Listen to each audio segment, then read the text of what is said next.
नमस्कार। आज के मेरे इस वीडियो में आपका स्वागत और अभिनंदन एक बार फिर।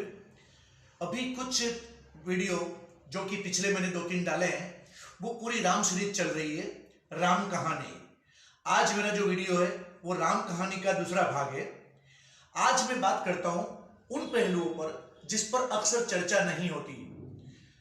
हम रामचरितमानस को पढ़ते हैं या वाल्मीकि रामायण को पढ़ते हैं तो उस पर यह चर्चा नहीं होती कि राम का, लक्ष्मण जी का, भरत का या शत्रुघ्न जी का नामकरण कैसे हुआ। आइए, आज मेरा इस वीडियो इस छोटे से टॉपिक पर है, राम कहानी का ये दूसरा भाग। अगर आपने मेरे पिछले वीडियो नहीं देखे हो तो मैंने 2 वीडियो ऐसे बनाए हैं, एक राम कहानी है और दूसरा वीडियो जो है वो है यूं ही नहीं आता राम राज्य। आज मेरा तीसरा वीडियो है इस विषय पर, राम कहानी, जिसमें हम बताएंगे कि इन सबके नामकरण कैसे हुए। यह तो सबको पता है कि रामनवमी के दिन भगवान श्री राम का जन्म हुआ। जिस दिन भगवान श्री राम का जन्म हुआ उस दिन लक्ष्मण जी का भी हुआ था, उस दिन भरत जी का भी हुआ था, उस दिन शत्रुघ्न जी का भी हुआ था। अगर चारों भाइयों का जन्म एक ही दिन हुआ तो क्या सबके नाम एक ही राशि पर होने चाहिए थे?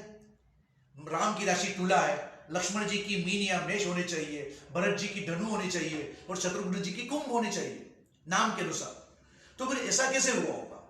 क्या कुलगुरु वशिष्ठ जी थे, बड़े ज्ञानी थे, महापुरुष थे, इवन स्वयं वो साक्षात भगवान के अवतार थे, क्या उन्होंने कोई गलतियां की होगी कि उन्होंने राम का नाम अलग राशि पर रखा, लक्ष्मण का अलग राशि पर रखा, भरत जी का अलग राशि पर रखा और शत्रुघ्न जी का अलग राशि पर रखा? तो यहां पर हम डिस्कस करते हैं कि नामों के अर्थ क्या है। यहां पर कोई विवाद या कोई टेंशन या कोई डिस्कशन करने की जरूरत नहीं है। यहां सिर्फ मैं ये बताना चाहता हूं कि इनके नाम के अर्थ क्या है। देखा जाए तो जो रामायण या रामचरितमानस लिखी गई है वो सांकेतिक भाषा में लिखी गई है। जैसे कि अयोध्या यानी वह जगह जहां पर कभी युद्ध नहीं हुआ है। एक बार के युद्ध को छोड़ दीजिए जहां रावण के भाई सहस्त्रबाहु ने यहां पर युद्ध किया था, इसके अलावा आप इतिहास उठा करके देख लीजिए, अयोध्या में कभी युद्ध नहीं हुआ। अवध यानी वह जगह जहां पर किसी का वध नहीं हुआ। ये सब सांकेतिक है, प्राकृतिक है। मैं ये नहीं कह रहा कि अयोध्या में पहले कुछ नहीं हुआ होगा या कुछ नहीं था, लेकिन पूरी रामायण या रामचरितमानस सांकेतिक भाषा में भी लिखी गई है।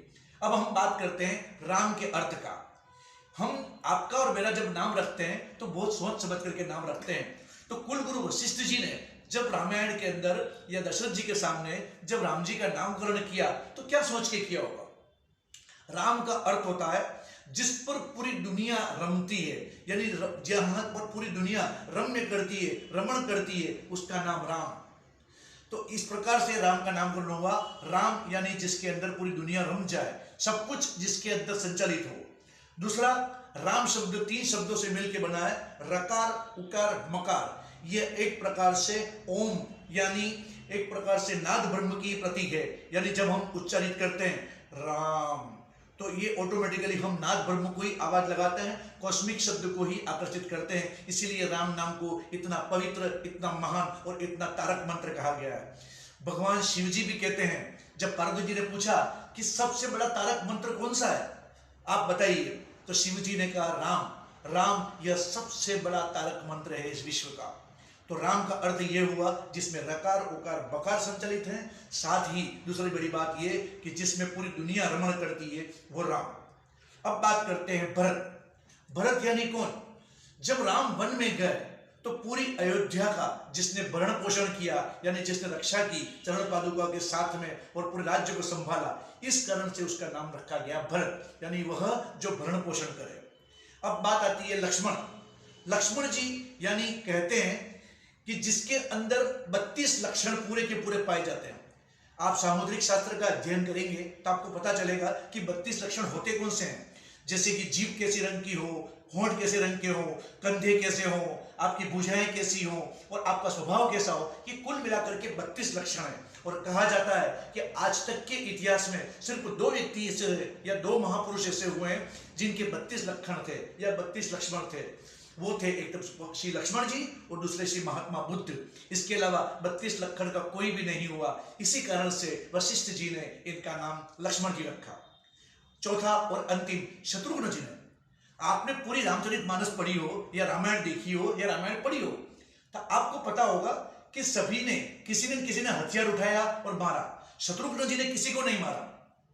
राम की बात करें, राम ने रावण को मारा, राम ने मारीच को मारा, राम ने ताड़का को मारा। इस प्रकार से मारने के दृश्य में लक्ष्मण जी ने भी लंका विजय में बहुत सारे राक्षसों का वध किया, लेकिन शत्रुघ्न जी ने किसी को नहीं मारा। फिर कौन से शत्रु को मारा? जी हाँ, यही बहुत बड़ी गहरी सोच है। शत्रुघ्न जी ने पूरी रामचरितमानस में सिर्फ एक व्यक्ति पर हाथ उठाया, वो है भीतर का शत्रु।